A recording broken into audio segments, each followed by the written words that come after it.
اعوذ باللہ من الشیطان الرجیم بسم اللہ الرحمن الرحیم ان اللہ لا یخفی علیہ شیء فی الارض ولا فی السماء، یقیناً اللہ پر کوئی شے مخفی نہیں ہے، نہ آسمان کی نہ زمین کی۔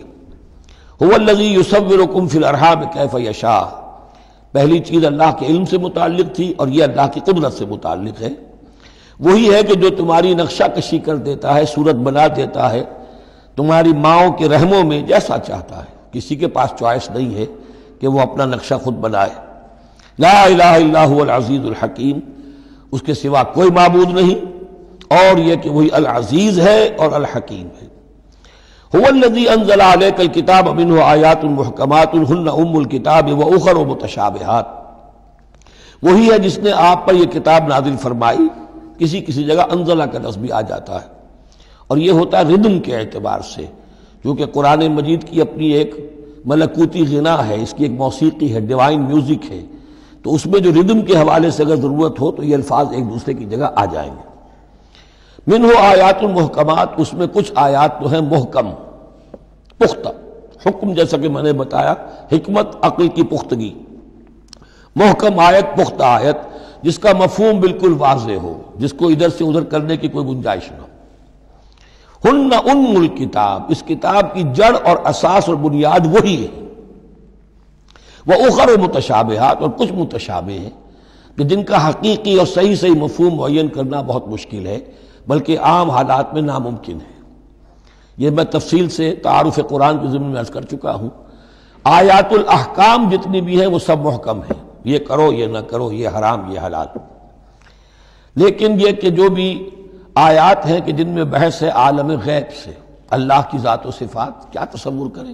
اللہ کا ہاتھ، اللہ کا چہرہ، اللہ کی کرسی، اللہ کا عرش، کیا تصور کریں؟ اسی طریقے سے فرشتے، عالم غیب کی شے ہیں۔ عالم برزخ، قبر میں کیا ہوتا ہے، اسی طرح عالم آخرہ، جنت اور دوزخ کی اصل حقیقتیں ہم نہیں سمجھ سکتے، اس میں ہمارے ذہن کے قریب لا کر کچھ باتیں بتا دی گئی ہیں۔ ما لا یدرک کلہ لا یترک کلہ، اجمالی تصور قائم ہو جانا چاہیے، اس کے بغیر تو راستہ سیدھا رہے گا نہیں آدمی کا، لیکن ان کی تفاصیل میں نہیں جانا چاہیے۔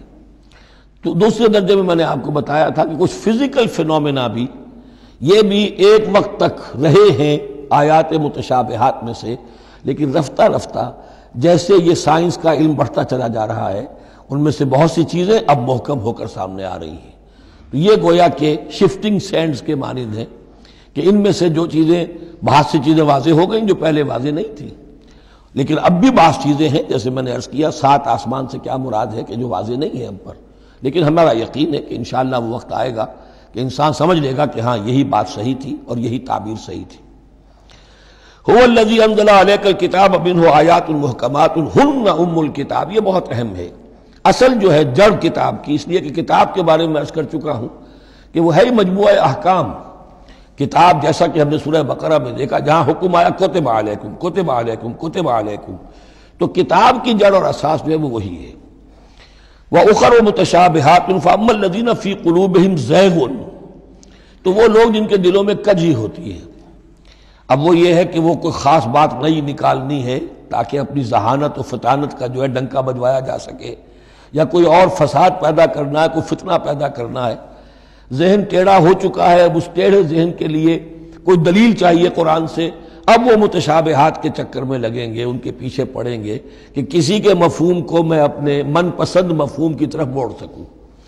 فَأَمَّا الَّذِينَ فِي قُلُوبِهِمْ زَيْغٌ فَيَتَّبِعُونَ مَا تَشَابَهَ مِنْهُ، تو وہ لوگ کہ جن کے دلوں میں کجی ہے وہ پیچھے لگتے ہیں ان کے کہ جو متشابہ ہیں ان میں سے، ابتغاء الفتنۃ، یا تو فتنہ اٹھانا چاہتے ہیں فتنے کی تلاش میں، وابتغاء تاویلہ، اور تلاش کرنے کے لیے کہ اس کی اصل حقیقت، اصل منشا، اصل مراد کیا ہے۔ یعنی یہ بھی ہو سکتا ہے کسی کا علمی ذوق ہی ایسا ہو جائے، اور یہ بھی ہو سکتا ہے کہ ایک شخص کی فطرت میں کجی ہو۔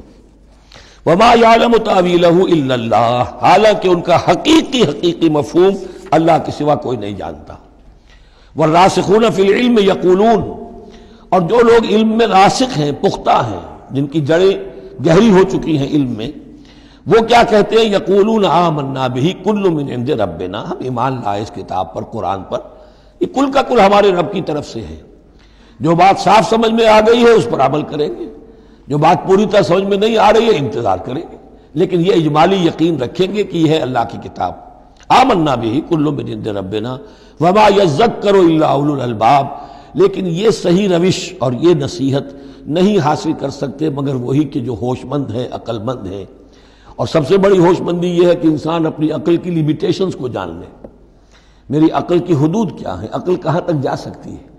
اگر انسان اپنی عقل کی حدود کو نہیں جانتا تو وہ پھر اولو الالباب میں سے نہیں ہے۔ عقل بڑی شے ہے لیکن یہ کہ اس کی حدود ہیں، ایک حد سے آگے یہ عقل تجاوز نہیں کر سکتی۔ گزر جا عقل سے آگے کہ یہ نور چراغ راہ ہے منزل نہیں ہے۔ منزل تک پہنچانے والی شے جو ہے وہ عقل نہیں ہے، وہ قلب پہنچائے گا، لیکن یہ کہ بہرحال عقل ایک روشنی دیتی ہے، حقیقت کی طرف اشارے کرتی ہے۔ صدق اللہ العظیم۔